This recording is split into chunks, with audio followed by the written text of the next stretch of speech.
जय हिंद बच्चों। इससे कि पहले की वीडियो में हमने पूर्ण संख्याओं को पढ़ लिया था।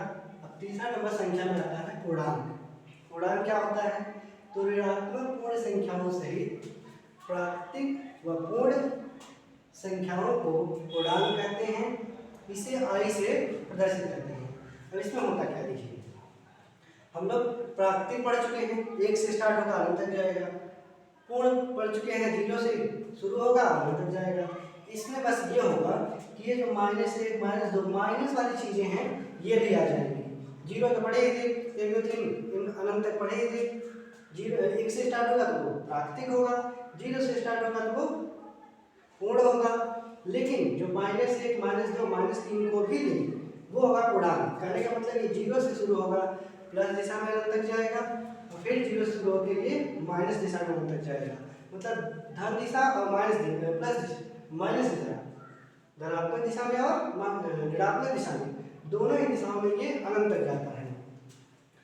अब देखिए नोट पहला है 6 बिलोंग्स टू आई। आप समझ गए कि आई प्रदर्शित करता है किसको? पूर्णांक संख्या को। कहने का मतलब ये है कि 6 एक पूर्णांक संख्या है, -7 पूर्णांक संख्या है। क्यों? क्योंकि इसमें माइनस वाली भी चीजें आएंगी, जबकि ये एक प्राकृतिक संख्या या पूर्ण संख्या नहीं है। 5/7 इंटीजर नहीं है, ये पूर्णांक नहीं है क्योंकि ये बटे में है। जैसे प्राकृतिक और पूर्ण संख्याएं पूर्ण होती है, वैसे ही पूर्णांक भी पूर्ण होता है, ये बटे में नहीं होता। -6/7 ये भी यहाँ पे डज नॉट बिलोंग्स टू आएगा। 4/2, लेकिन 4/2 एक पूर्णांक है। क्यों है? क्योंकि जब हम 4/2 से भाग करेंगे तो हमें 2 मिलेगा। अब 2 तो एक पूर्णांक है, इसलिए 4/2 पूर्णांक होगा। दूसरा नोट देखिए, धनात्मक पूर्ण संख्याओं को i प्लस करने का मतलब धनात्मक पूर्ण संख्या 1 2 3 इनको प्रदर्शित करने के लिए हम i प्लस से प्रदर्शित करते हैं, तथा ऋणात्मक पूर्ण संख्याओं को i माइनस से प्रदर्शित करते हैं। कहीं पे अगर लिखा है i प्लस तो आप समझ जाइए कि ये 1 से स्टार्ट होगा और अनंत तक जाएगा। अगर कहीं i माइनस लिखा है तो इसका मतलब -1 -2 ऐसे जाके कहाँ तक जाएगा कि ये माइनस दिशा में अनंत तक जाएगा और ऊपर वाला प्लस में दिशा में जाएगा। तो ये समझ गए i प्लस i माइनस। अब दूसरा है परिमेय संख्या। हम 3 परिभाषाएं पढ़ चुके, प्राकृतिक पढ़ चुके, पूर्ण पढ़ चुके और पूर्णांक पढ़ चुके। चौथा नंबर जो संख्या हमारा होता है वो होता है परिमेय संख्या। यही आपके सिलेबस में बहुत ज़्यादा जरूरी है, इन्हीं पर ध्यान दीजिए। ऐसी संख्याएं जिन्हें p/q के रूप में लिखा जा सकता है परिमेय संख्याएं कहलाती हैं, जहाँ p व q क्या है? पूर्णांक है। पूर्णांक का मतलब आप लोग समझ गए होंगे कि 0 से लेकर प्लस दिशा में अनंत दिशा में कोई संख्या होगी और इधर माइनस दिशा में से कोई भी एक संख्या होगी। और q is not equal to 0, ये ऐसा क्यों लिखे? क्योंकि किसी भी संख्या के नीचे अगर हम 0 लिख देते हैं तो वो अपरिभाषित हो जाता है, चाहे वो माइनस में हो, प्लस में हो, किसी में भी हो। अगर उसके बटे हमने 0 लिख दिया तो वो अपरिभाषित है। इसलिए जब हम किसी संख्या को बटे में लिखेंगे p/q में तो q 0 कभी नहीं होगा, माइनस प्लस कुछ भी हो उससे नहीं पढ़ेंगे, लेकिन 0 नहीं होगा। एग्जाम्पल देखिए, 4 है, -5 है, -2। अब ये 4 बटे में नहीं है, लेकिन इसके बटे हम 1 लिख सकते हैं, इसलिए p/q के रूप में लिखा जाएगा, ये परिमेय संख्या होगा। वैसे ही -5 के बटे 1 लिख सकते हैं, ये -2/3 है ही, 4/5 तो है ही।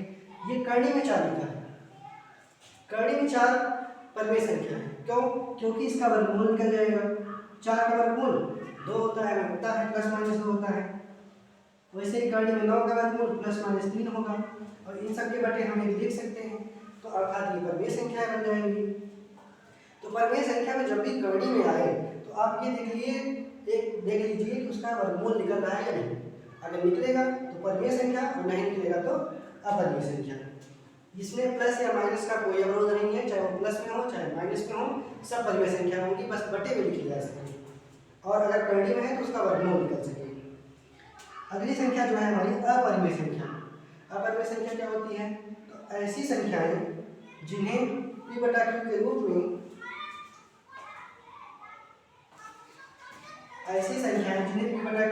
में नहीं लिखा जा सकता, अपरिमेय संख्याएं कहलाती हैं।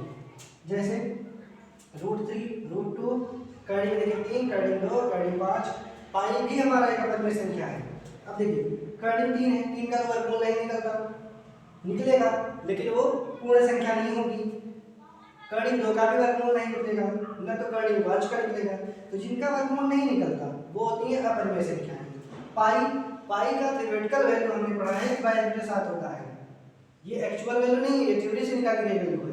इसलिए अगर कहीं पाई पूछे तो पाई लिख देना कि अपरिमेय संख्या है। ऐसे 0.01 0.01 0.01 मतलब ये देखिए इसमें क्रम में कोई भी दोहराव नहीं हो रहा है। अगर कहीं पे ऐसे लिखा हो 0.1323 ऐसे जा रहा है, ये एक परिमेय संख्या है, ये एक परिमेय संख्या है क्योंकि इसमें दोहराव हो रहा है। इसको इस तरह से हम लिख सकते हैं 0.23 बार, और इसे परिमेय संख्या में भी बदल सकते हैं। आगे के अभ्यास में आपका सवाल है तो इसे परिमेय संख्या बदल सकते हैं, लेकिन जहाँ पे रिपीटेशन ना हो, दोहराव ना हो, मतलब हर बार अगली संख्या आती है, दूसरी संख्या है।